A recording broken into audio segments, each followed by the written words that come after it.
Maître Christophe Ingrand a décidé de se tailler une solide réputation dans le milieu de la presse. Son objectif principal, museler la presse qui dérange ses prestigieux clients. Cet ex-magistrat devenu avocat n'a pas hésité à contourner le droit de la presse en attaquant Mediapart devant le juge des requêtes et Reflet Info devant le tribunal de commerce pour réussir à censurer l'information. Les intéressés vont nous révéler la stratégie mise en place par Maître Ingrand.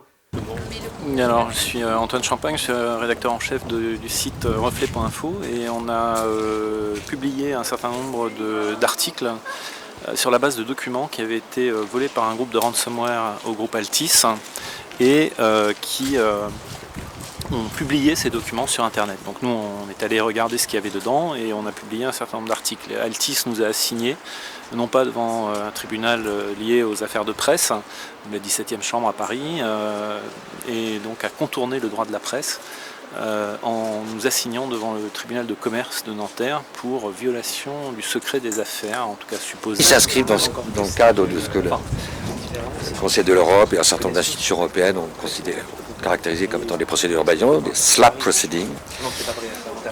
Il y a quelques têtes d'affiche qui mènent cette meute contre les journalistes.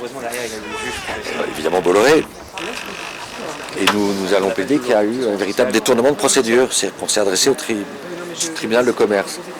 Parce que le juge du commerce est le juge naturel du travail de journaliste. Vraiment, personne ne peut le penser. Donc il y a eu une petite ruse là pour échapper à la compétence naturelle qui est celle du tribunal judiciaire. Voilà. Nos tout premiers articles qui ont déclenché cette affaire parlaient plus de son train de vie que de ses montages fiscaux. Donc effectivement, on parlait de ses jets, etc., de ses voyages en jet, et de ses petites manies et de son train de vie. Donc c'est effectivement peut-être ça qui l'a piqué au vif, qui a fait qu'il a déclenché cette procédure. C'est possible aussi.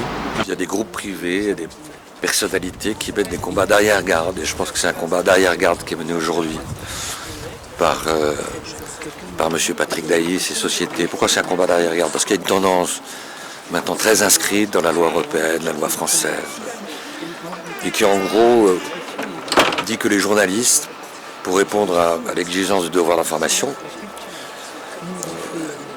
et pour répondre à l'exigence des citoyens d'être informés sur les turpitudes et les scandales qui parfois affectent le comportement d'hommes, de dirigeants qui par ailleurs se prétendent exemplaires en termes de probité et d'intégrité, et bien pour répondre à cette demande des citoyens, la jurisprudence enseigne qu'il peut arriver que les informations soient obtenues pas avec de l'eau bénite. Voilà. Et pas forcément avec parfaite, s'agissant des conditions d'obtention des informations, parfois au prix d'une certaine illicéité.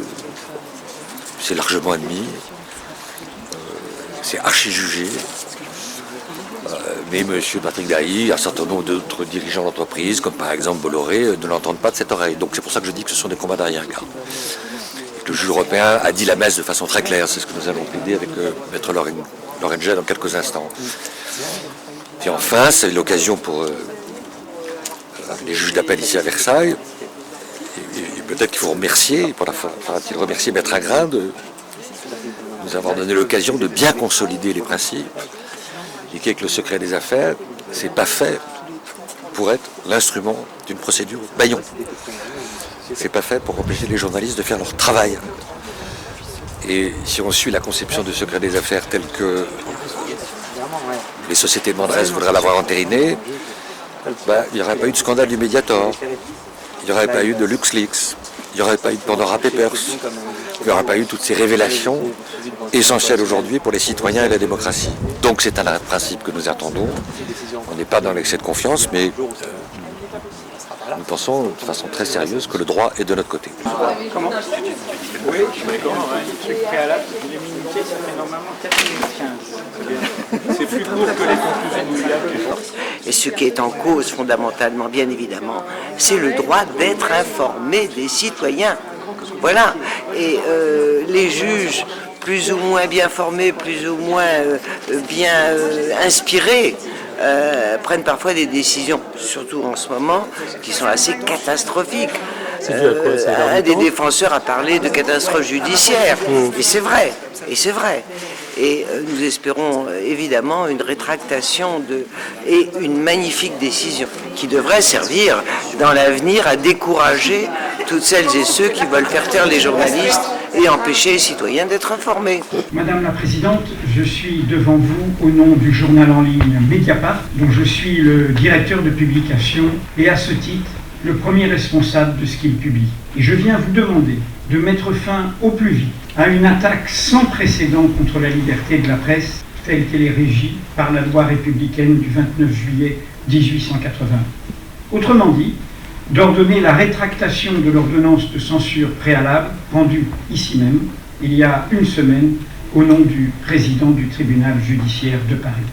La décision que nous attendons ne concerne pas que Mediapart, comme en témoigne la mobilisation sans précédent, unanime et solidaire de notre profession, de sociétés et de syndicats de journalistes, de directeurs de médias, d'avocats du droit de la presse, d'organisations de défense des libertés fondamentales. Jamais de mémoire de journalistes et de juristes, sauf aux périodes d'éclipse démocratique, nous n'avons connu une décision judiciaire de cet acabit. La censure préalable d'une information dans l'urgence et par surprise, sans aucun débat contradictoire et sur des fondements mensongers. Car Madame la Présidente, vous avez été trompée et abusée par celui qui vous a demandé d'ordonner cette censure préalable. L'argument d'une atteinte à sa vie privée qu'a avancé M. Gaël Perdriau, maire de Saint-Étienne et président de sa métropole, est totalement fallacieux.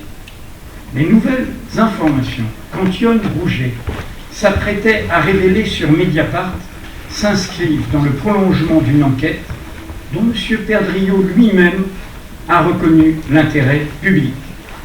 Après notre révélation du chantage politique ignoble dont a été victime son premier adjoint Gilles Artigue, le maire de Saint-Étienne s'est séparé sur la foi de nos informations de deux de ses collaborateurs qui y sont impliqués, son directeur de cabinet qui a été licencié et son adjoint à l'éducation qui a été démis.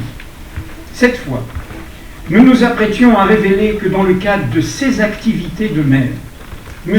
Perdriau utilisait le poison de la calomnie, la pire des calomnies, comme arme politique pour discréditer un élu de premier plan, potentiel présidentiable, l'actuel président de la région Auvergne-Rhône-Alpes, Laurent Wauquiez. Et l'intérêt public majeur de notre enquête était de tuer dans l'œuf cette rumeur calomnieuse gravissime, une rumeur sans aucun fondement de l'aveu même de son propagateur, M. Perdriau. En effet, pendant que son avocat vous demandait dans l'urgence d'empêcher la publication de nos informations, M. Perdriau répondait à Mediapart. Loin de contester nos informations, il reconnaissait avoir tenu ses propos ignobles à l'encontre de M. Wauquiez et affirmait clairement qu'ils étaient mensongers. La victime ici, Madame la Présidente, n'est pas M. Perdriau, mais M. Wauquiez, qui est en droit de demander des comptes au maire de Saint-Étienne pour avoir ainsi porté atteinte à son honneur et à sa considération. D'autant plus que notre enquête sur la foi de plusieurs témoignages établit combien la rumeur calomnieuse semble une arme politique banale à la mairie de Saint-Étienne. Ce n'est donc pas sa vie privée qu'a voulu protéger M. Perdriau, mais sa réputation politique qu'il a voulu sauver. En vous trompant, il a voulu cacher des propos tenus lors de réunions de travail à l'hôtel de ville qu'il ne pourra aucunement assumer devant les élus de sa majorité, devant son conseil municipal et surtout devant ses administrés. En vous abusant, il a voulu empêcher que ceux-ci sachent comment se comporte le premier magistrat de leur ville et à quel point ces pratiques politiques contreviennent à l'éthique la plus élémentaire. La publicité est la sauvegarde du peuple, proclamait à l'été 1789 Jean-Sylvain Bailly, le premier maire de Paris, qui fut aussi le premier président du tiers-État et de l'Assemblée nationale. C'est ce droit de savoir tout ce qui est d'intérêt public cette liberté fondamentale que nous vous demandons de rétablir au plus vite en mettant fin à la censure préalable dont a été victime Mediapart. Je vous remercie. Premièrement, pouvait-on porter une interdiction d'expression sans avoir recours au contradictoire? La réponse est non. Enfin, la réponse des avocats et de tous les avocats qui étaient là aujourd'hui, c'est non. Et ensuite, même en cas d'un contradictoire, ce que dit la jurisprudence, c'est qu'une interdiction préventive avant la publication, c'est inconcevable. Il faut de l'expression d'abord. Et après, il est arrivé qu'on interdise, mais c'est dans des cas extrêmement graves. On est vraiment dans des cas d'atteinte vie privée qui sont gravissimes. Et le fait qu'on ait donc la même juge finalement qui a pris cette ordonnance et qui tranche derrière, c'est normal parce que le code précise qu'on retourne vers le juge des requêtes qui a rendu son ordonnance. Vous êtes retrouvé là dans votre plaidoirie à dire finalement à la présidente qu'elle s'était trompée et qu'il fallait qu'elle reconnaisse qu'elle s'était trompée. Alors elle s'est trompée, disons que est-ce qu'elle s'est trompée ou est-ce qu'elle a été trompée? Enfin voilà, cette procédure est très particulière, c'est une procédure qui ne devrait jamais être appliquée en matière de liberté d'expression parce qu'elle est non contradictoire et ça on ne peut rien y faire, c'est la loi qui le prévoit. Et la liberté d'expression, il faut du contradictoire, il n'y a pas de surprise à avoir. Vous êtes des journalistes, vous faites le contradictoire, donc vous révélez vos éléments. Et donc on pourrait, par surprise, aller voir un juge sans vous le dire, et puis vous interdire de publier. C'est quand même un problème.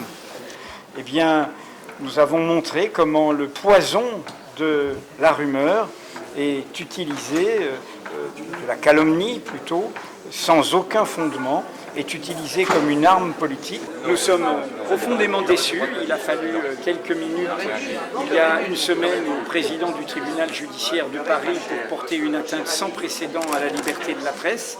Et là, après 3 heures de plaidoirie de l'ensemble des professionnels attachés à ces droits et libertés fondamentales, les journalistes, leurs syndicats, leurs associations, les avocats spécialistes du droit de la presse, les défenseurs des droits humains, nous apprenons qu'il va falloir, après une semaine de censure préalable, encore 5 jours pour attendre et espérer que cette liberté fondamentale soit rétablie. Eh bien, ce n'est pas normal. Nous voulions et nous souhaitions obtenir ce soir une décision ferme qui remette la justice sur ses rails, car en clair, elle a totalement déraillé il y a une semaine. Il y a des avocats, dont M. Ingrin, qui est aussi bien l'avocat dans l'affaire Reflet que dans celle-ci face à Mediapart, comme il est l'avocat du garde des Sceaux, M. Éric Dupond-Moretti, qui se fait, comme ça a été dit à l'audience par les avocats des partis adverses, qui se fait l'avocat d'une atteinte profonde aux valeurs que sa profession est censée défendre. Ils essayent de porter atteinte au nom d'intérêts politiques, économiques, étatiques, à un droit fondamental qui est le droit de savoir et le droit d'informer.